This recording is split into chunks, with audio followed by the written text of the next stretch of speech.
Hey yo, it's your boy Zero here. How my number one's doing today? We got some stuff about China and their changes to their policies on streaming, so online streaming specifically.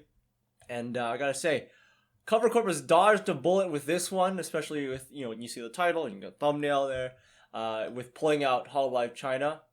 Very smart idea for sure. And before we get started, I'd appreciate if you like, comment, and subscribe to the channel. But more than anything, share the video because I'm not really great at marketing. It feels weird to be sharing my own video, even though I've been doing this kind of thing for years. Anyways, well, doing this like news thing for like commentary stuff for a few months only. But anyways, let's get into the video here. We have a Reddit post here by a user named by Ko Young, and it's summarizing some changes that the CCP is putting in towards streaming online. So this links to a article here from Xinhua Net.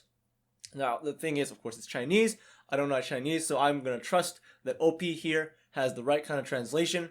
Excuse me, my throat is just a little bothering me last day. So there's 9 points that are important to OP. Number one, they should promote good values. By the way, I'm going to just read their clarifications at the bottom as well. Their clarification that OP has on this one is it's purposely vague. And now, in a way, it makes sense for decency. But that could mean that they could just say, hey, we don't like that one thing you did. The whole stream was fine, just that one little thing we don't like and we can prosecute you for. So I don't like that that's purposely vague in that manner. Point two, you have to register your streaming websites with a government registry and promote a standardized government registry. Now, I'm not entirely sure what that means, but I have a feeling that they're trying to track what websites host to and what is being said. That would make a lot of sense, being what they are, the CCP. Number three is a bit of a chunk right there, but the summary basically is that you need to have certified stream moderators. Now, the certified moderators have to be certified by the government, and they suggest one moderator per 50 streams.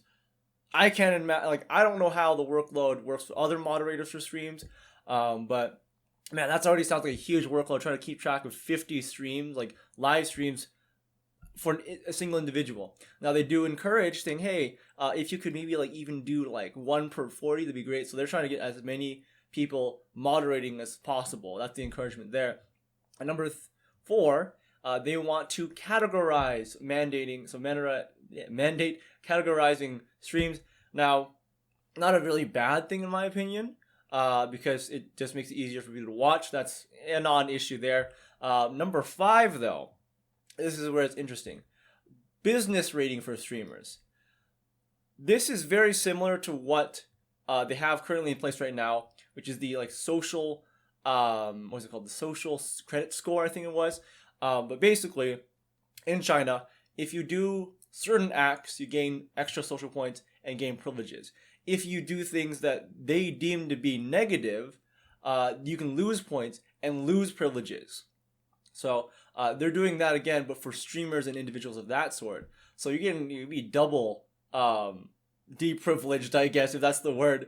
But they can take away privileges online, including like, so it's not based on the avatar, but the individual as well. So that's a key point there. And then number six, it's another chonky one. But basically, people who donate on streams must register their identity. That includes real names, facial recognition, and manual reviews from whoever they choose to moderate that. That sounds scary as well.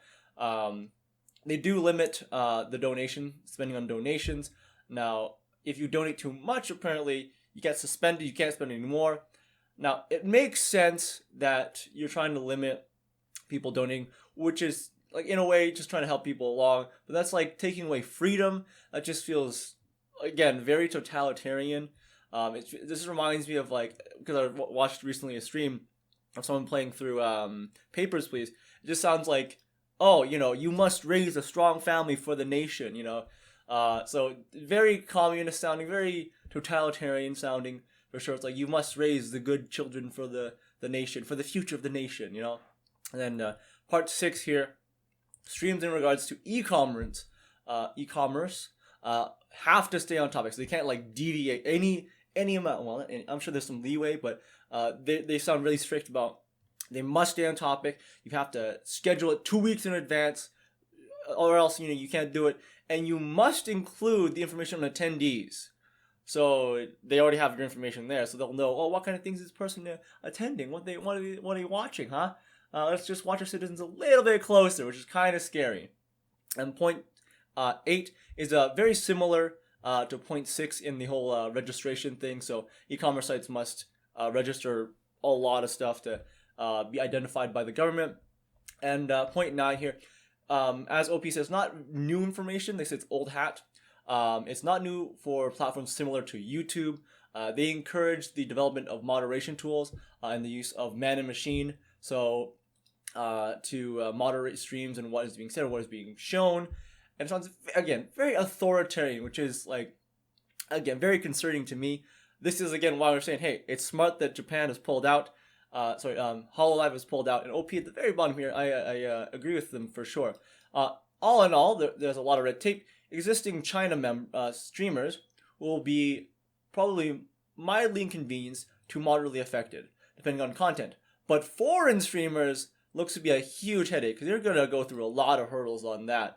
And that's kind of scary to me. I missed this a few days. This came out a few days ago. I know you guys have seen this as well, possibly. But this is where China's going. They're really going towards totalitarianism. Not that they haven't already. And it's just, again, I'm very happy for Cover Corp. They pulled out of Hololive China before this hit. And I'm not surprised that they may have been keeping their eye on this as well. They're quite socially aware. And I respect that. Anyways, that's all I have for today, guys. Hope you enjoyed the video. I hope to bring out 2 tomorrow. One about some more hentai pants and a little bit more information on Wolf Warriors. There's a particular user that brought a lot of information to light. I need to actually work through that. Thank you, sir. I'll do my best. And again, leave your guys' thoughts down below. Like, comment, and share. Subscribe to the channel if you haven't already. Become a #1 today. And I'll see you guys in the next one.